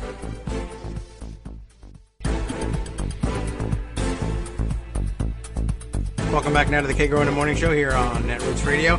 As I said, there's more description of these nutcases, and there are more of them, and maybe we're best off just sort of naming who they are and where they're running and what the situation is and whether we can expect them to show up in Congress, rather than going through them, vaguely hinting or sometimes outright saying that they support QAnon. It seems pretty clear that there are at least a couple of them that are grounded enough in, slightly grounded anyway, in reality, enough so that they know that this is an embarrassment to be tied to it, but they clearly owe their allegiances to it, and this is how they've gotten as far as they've gotten in their races, so they can't disavow it. There's another one, Mike Cargill, Cargile, Cargile, a Republican trying to unseat incumbent Democratic Representative Norma Torres in the race for California's 35th congressional district. Let's see, what's his story? I mean, aside from his background, do you care? Former Army veteran, small businessman, and filmmaker. Okay, that tells you lots. According to his campaign page, anyway. His Twitter profile biography includes a mention of the QAnon hashtag, which is their way of abbreviating their where we go one, we go all, which they hashtag WWG number one, one instead of an O for ONE. WWG1WGA. Okay. So congratulations to you for knowing the hashtag. Why did he add the motto to his profile? Because I think it is the perfect sentiment for all Americans to have toward one another. In other words, I'm not really a Q person necessarily. I just use their hashtag. And after all, wouldn't it be nice for us to all go in one direction? Let's see. Blah, blah, blah. Goes on for a little. Regarding actual Q intel, he says, I guess we'll see. Only a fool would look at the Washington landscape and conclude that the president has no enemies inside the Beltway. So, aren't you the idiot for not believing in Q, really? Well, let's see. Moving on. Teresa Rayborn. There's another one. There are more. A GOP House candidate in Illinois. She, last month, promoted a video of Trump's former national security advisor, Michael Flynn, swearing a generic oath of office and using phrases and slogans that are hallmarks of QAnon. That was, I don't know why you have to dance around it. That was Michael Flynn declaring his allegiance to the fake person that doesn't really exist, Q, and the QAnon conspiracy theory by cribbing the actual oath of office and then adding the stupid tagline to it. So she did so very enthusiastically, commenting in her tweet following, "Amen and congrats," all caps, of course, and 1, 2, 3, 4 exclamation points, along with the stupid hashtag that we discussed before. Rayborn told the Washington Post in an article published earlier this month that she had been on the fence about QAnon. Can't really decide. And unable to definitively debunk or definitively confirm. But then again, remember that what she's being asked to definitively confirm or debunk is that our government is rife with satanic, cannibalistic child molesters. So I'm on the fence about that one too. I guess I can't say for sure we don't. So I'll run for Congress on the basis that we might. I mean, that answers all the questions you really need. There's another one. Rayborn faces Democratic Representative Robin Kelly in the fall general election. One more listed here that they know of. Who knows how many more there are out there since they're all trying to remain cloaked about this thing. Aaron Cruz. Cruz is a Republican running for a House seat in California. It says has not embraced QAnon to the same degree as others. Very much more sly and coy about it, I guess. But has told NBC News she believes some of what Q posts is valid and that QAnon believers have legitimate concerns. They do not, and none of what they've posted is valid, and case closed. I think that the biggest thing with QAnon is there's information coming out. There's not. There's garbage. She said in an NBC News interview published last year, and sometimes it is in line with what's going on in government. So when you ask me, do I know what QAnon is? Yes. But what is it to everybody else? That's the bigger thing. That is nonsense. I mean, it doesn't even mean anything. Is it not just I don't know what. It's not even a defense. It's just saying garbage and walking away. And I guess they said, well, that's all I want to hear from you. We'll publish our article now. The seat is currently held by Democratic Representative Raul Ruiz, and that's it for now. I'm sure they'll discover more of them, especially as they, tend to affiliate themselves with QAnon by saying, I'm not in agreement with QAnon, and you have to try to count how many knots that is and see whether they've double negated themselves into an endorsement. Anyway, I think that'll be, there is much more out there about QAnon, but I'm trying to, if I can scroll and see what there is. Oh, yeah, well, let's see. There's the Talking Points memo write-up of the various racist and QAnon-related statements from Green, but I think we've covered that. Slightly different angle on Q that I guess we could share and make a theme out of it. From NBC News a couple days ago, right, August 10th. So is that Monday? QAnon groups have millions of members on Facebook, documents show. I mean, I think that's not hard to believe and don't necessarily need to see documents, but it's nice to know that they're there. The preliminary results of an investigation by Facebook shed new light on the scope of activity and content from the QAnon community on the platform. And I guess in order for there to be that many people running for office on that platform, you, I think, probably could have guessed for yourself it must be pretty widespread, which is a danger and a terrible thing. Let me see if we can get some interesting details out of this before in a skimming of it. Ari Sen and Brandy Zadrozny writing this up for NBC News. An internal investigation, to what end, I don't know, by Facebook has uncovered thousands of groups and pages with millions of members and followers, maybe real, maybe not, I don't know, that support the QAnon, it probably is racist, conspiracy theory. I just added the word racist, though. According to internal company documents reviewed by NBC News. The investigation's preliminary results, which were provided to NBC News by a Facebook employee, shed new light on the scope of activity and content from the QAnon community on Facebook, a scale previously undisclosed by Facebook and unreported by the news media, mostly because the groups are private. The top 10 groups identified in the investigation collectively contain more than 1 million members, with totals from more top groups and pages pushing the number of members and followers past 3 million. It's not clear how much, how much overlap there is among the groups. The investigation will likely inform what, if any, action Facebook decides to take against its QAnon community, according to the documents and 2 current Facebook employees who spoke on condition of anonymity. The company is considering an option similar to its handling of anti-vaccination content, which is to reject advertising and exclude QAnon groups and pages from search results and recommendations, an action that would reduce the community's visibility. An announcement about Facebook's ultimate decision is also expected to target members of militias and other violent social movements, according to the documents and Facebook employees. Facebook has been key to QAnon's growth. Congratulations, you dummies. In large part due to the platform's groups feature, which has also seen significant uptick in use since the social network began emphasizing it in 2017. There are tens of millions of active groups, a Facebook spokesperson told NBC News in 2019, a number that has probably grown since the company began serving up groups' posts in users' main feeds. While most groups are dedicated to innocuous content, extremists, from QAnon conspiracy theorists to anti-vaccination activists, have also used the group feature to grow their audiences and spread misinformation. Facebook aided that growth with its recommendations feature, powered by a secret algorithm that suggests groups to users seemingly based on interests in existing group memberships. Facebook has been studying the QAnon movement since last June.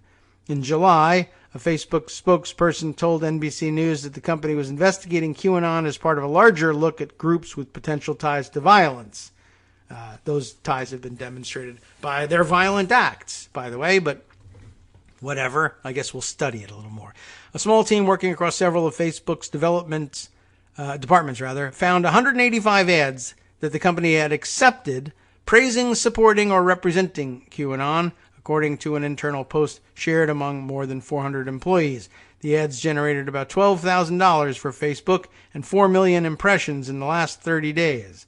Some of the most recent ads included one for a QAnon March for the Children in Detroit, and several retailers selling QAnon merchandise, according to Facebook's searchable ad library.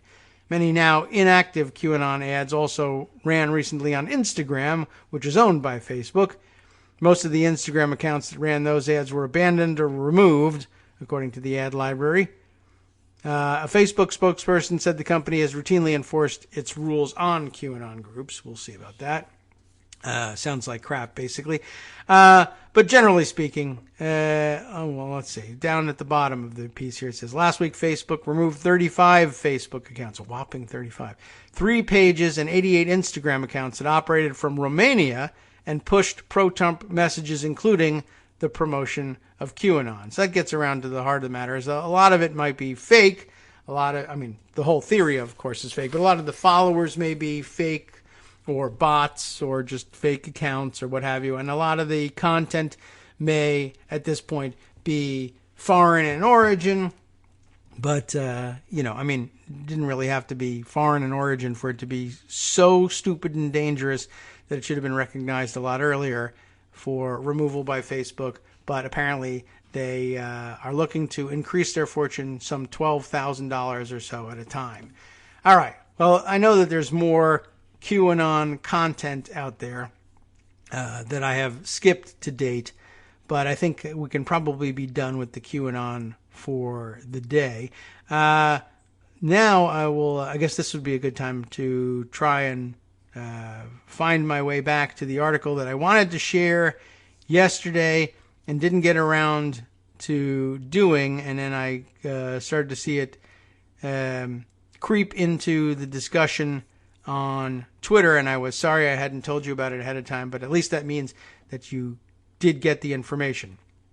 What do I have?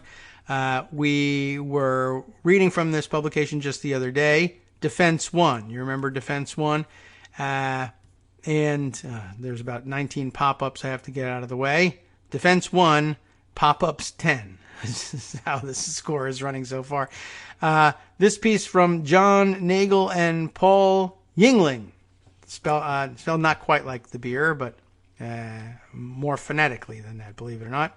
Just straight up Y-I-N-G. Anyway, here's the story. It is titled this way: All Enemies, Foreign and Domestic. An open letter to General Milley. Is that right? The chairman of the Joint Chiefs of Staff. Do you pronounce it Milley? He doesn't pronounce it weird, does he? I don't think I've ever heard it out loud. And it's scary, and I think we'll pair it up with QAnon, which is also scary, just to sort of give you a flavor for where we are in these turbulent times. The subheader makes it pretty clear where they're going. If the commander-in-chief attempts to ignore the election's results, you, General Milley, the chairman of the Joint Chiefs of Staff, will face a choice. And here's the letter. Dear General Milley, quite like a letter, isn't it? As chairman of the Joint Chiefs of Staff, you are well aware of your duties in ordinary times to serve as principal military advisor to the President of the United States and to transmit the lawful orders of the President and the Secretary of Defense to combatant commanders. In ordinary times, these duties are entirely consistent with your oath to support and defend the Constitution of the United States against all enemies, foreign and domestic. We do not live in ordinary times. The President of the United States is actively subverting our electoral system, threatening to remain in office in defiance of our Constitution. In a few months' time, you may have to choose between defying a lawless president or betraying your constitutional oath. We write to assist you in thinking clearly about that choice. If Donald Trump refuses to leave office at the expiration of his constitutional term, the United States military must remove him by force, and you must give that order. Due to a dangerous confluence of circumstances, the once unthinkable scenario of authoritarian rule in the United States is now a very real possibility.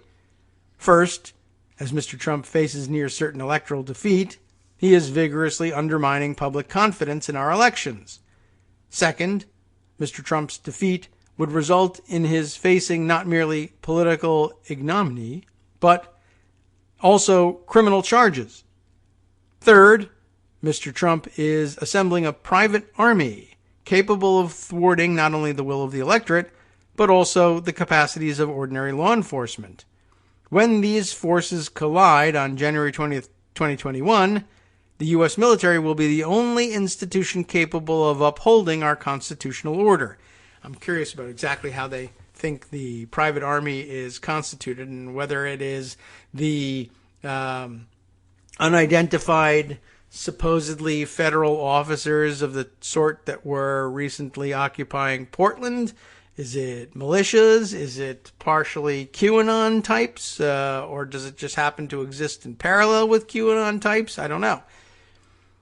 Anyway, there can be little doubt that Mr. Trump is facing electoral defeat. More than 160,000 Americans have died from COVID-19, and that toll is likely to rise to 300,000 by November. Yikes. 1 in 10 U.S. workers is unemployed, and the U.S. economy in the last quarter suffered the greatest contraction in its history. Nearly 70% of Americans believe the country is on the wrong track. The Economist estimates that Mr. Trump's chances of losing the election stand at 91%. Faced with these grim prospects, Mr. Trump has engaged in a systemic disinformation campaign to undermine public confidence in our elections. He has falsely claimed that mail-in voting is, quote, inaccurate and fraudulent. He is actively sabotaging the U.S. Postal Service in an effort to delay and discredit mail-in votes. He has suggested delaying the 2020 election, despite lacking the authority to do so. Stakes of the 2020 election are especially high for Mr. Trump. In defeat, he will likely face criminal prosecution. The Manhattan District Attorney is investigating the Trump Organization for possible bank and insurance fraud related to the overvaluation of financial assets.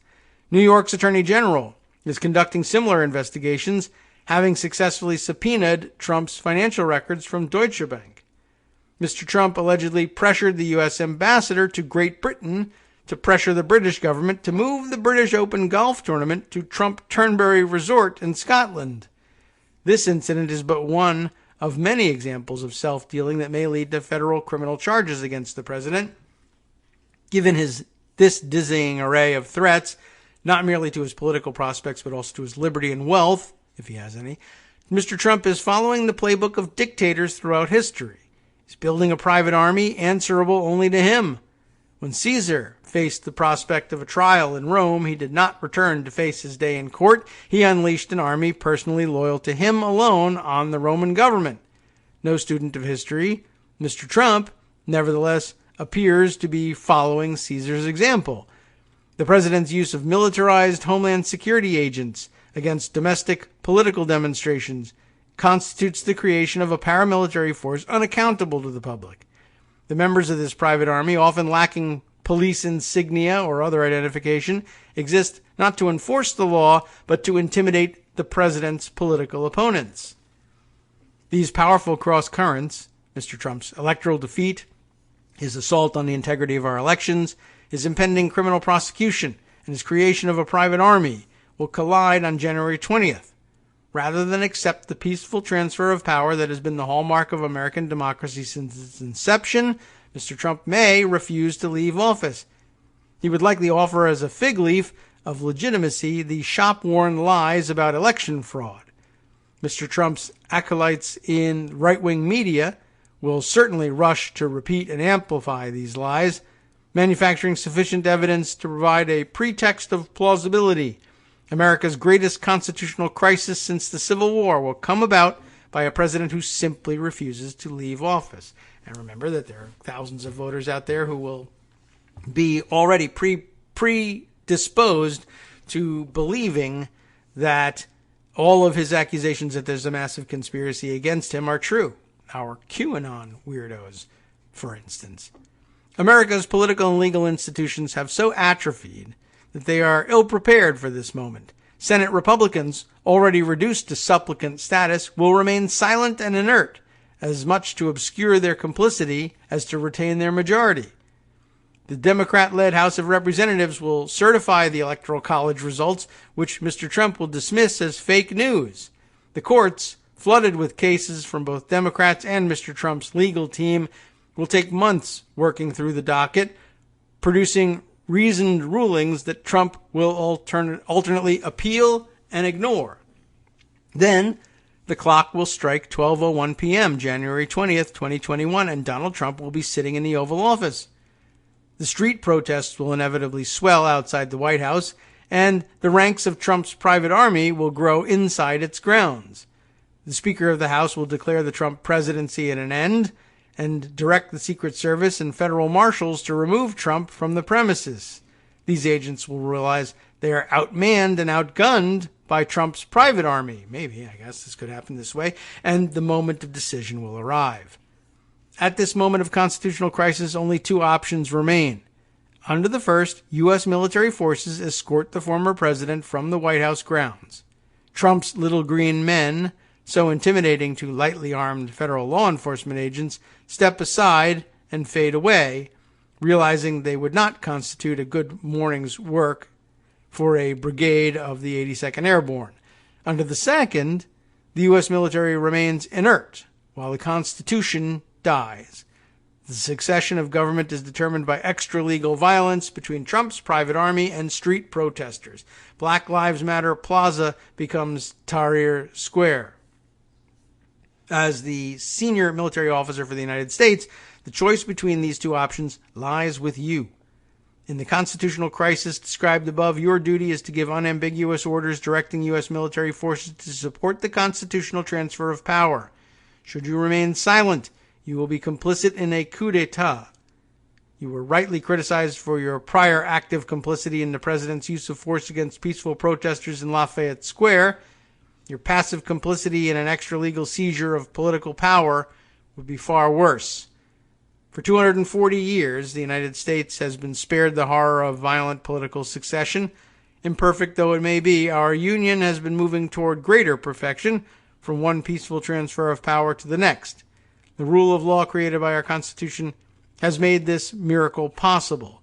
However, our constitutional order is not self-sustaining. Throughout our history, Americans have laid down their lives so that this form of government may endure.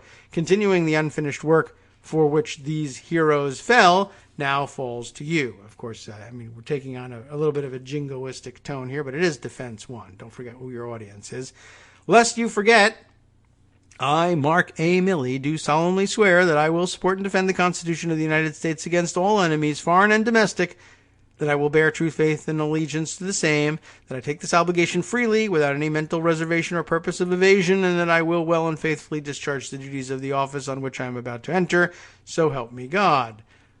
The fate of our republic may well depend on your adherence to this oath. Respectfully yours, John Nagel and Paul Yingling. Who are John Nagel and Paul Yingling? We're told right afterwards.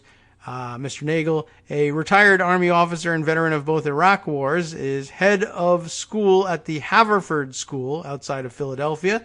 Paul Yingling, a retired U.S. Army lieutenant colonel, served 3 tours in Iraq, another in Bosnia, and a 5th in Operation Desert Storm. So there. I mean, basically, that's basic. That winds it up. Are they right? Well, we hope that it doesn't come to that. And of course, what do we do if we find out that Mark A. Milley took the oath of office or videotapes himself between now and then, taking that same oath of office, but then throws in at the end after "So help me God," which is itself an optional ending. Where we go one, we go all. Then what do you do? I don't know. But I guess they kind of outline it in their letter. Well, then that's the end. Democracy dies and we're finished. And the future of the country depends on how the battle between the unmarked cops, if they even are cops, the federal forces that Trump's been using, and street protesters go. And, well, I won't make a prediction based on that. But it will be difficult and disconcerting. We'll say that. All right. Nearing the end of the show here today, but that was the one I wanted to get out to you and at least make mention of. Let's see. With a few minutes left, which of the two is the more important?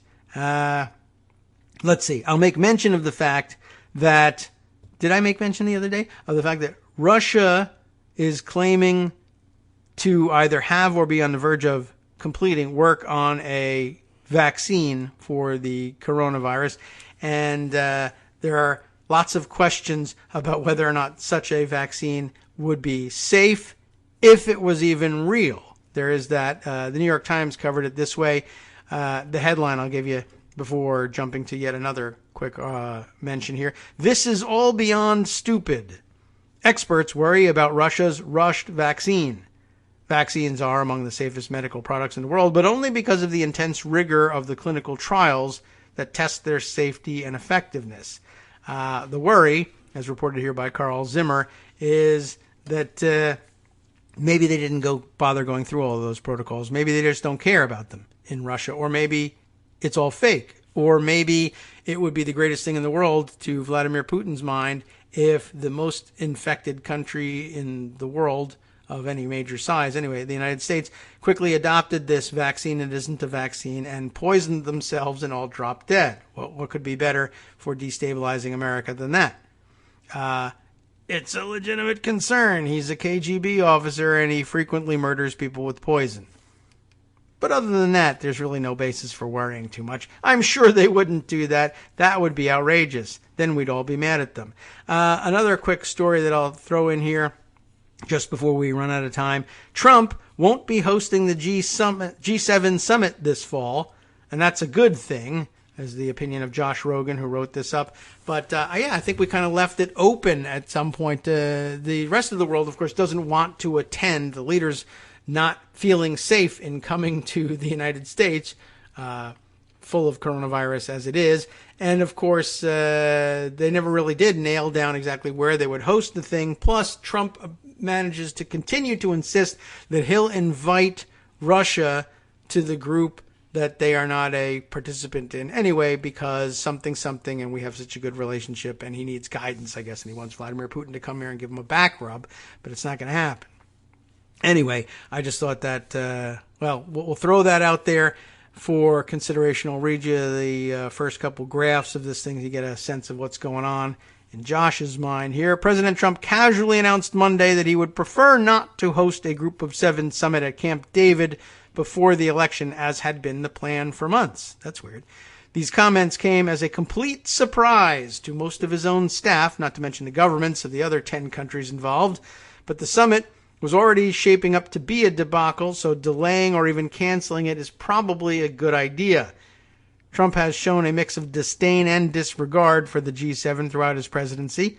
The past 2 times he attended a G7 summit as president, he behaved badly and created more controversy than comity. Trump doesn't prepare for the meetings and gets bored while in them. Rather than showing the strength of U.S. alliances, the meetings invariably devolve into cringeworthy displays of how frayed the alliances have become under this president. Let's spare the world and ourselves from one that Trump is actually supposed to preside over. The new delay that Trump announced on Monday's news conference is actually his second delay. The U.S.-hosted G7 summit was originally scheduled for late June, but in May, foreign leaders wouldn't confirm their attendance because of the coronavirus pandemic, so Trump announced he was pushing it to September, bashing the event even as he did so. I'm postponing it because I don't feel as a G7 it probably represents what's going on in the world, said Trump on May 30th. It's a very outdated group of countries. So denying that it was a matter of the rest of the world not being trusting enough in America's ability to provide for the safety of the world leaders. I'm the one, it's my decision. I am going to delay it because I don't like it. Well, anyway, I guess in that context, certainly seeing it postponed or even canceled would be, I'm sure, a good thing. There's more to the story. You can read it yourself. I'll include a link in the info I pass on to Scott, who will put together our summary of today's show. You can read it and click on it later. Now, though, time to stay tuned for the West Coast Cookbook and Speakeasy with Justice Putnam. Coming up next, featuring the usual roundup of stories from home and around the world. We'll see what jumps out after this. From Daily Kos Radio on networksradio.com. You have been listening to the Kagro in the Morning Show with David Waldman. There's today's story that I didn't get to, but I wish I did, and maybe it will be cleared up in just a few minutes by Justice Putnam. Jared Kushner, dispatched to meet with Kanye, as Greg mentioned, shows there is no political dirty trick beyond the pale in the Trump campaign. Details to come on that story and much more. Stay tuned.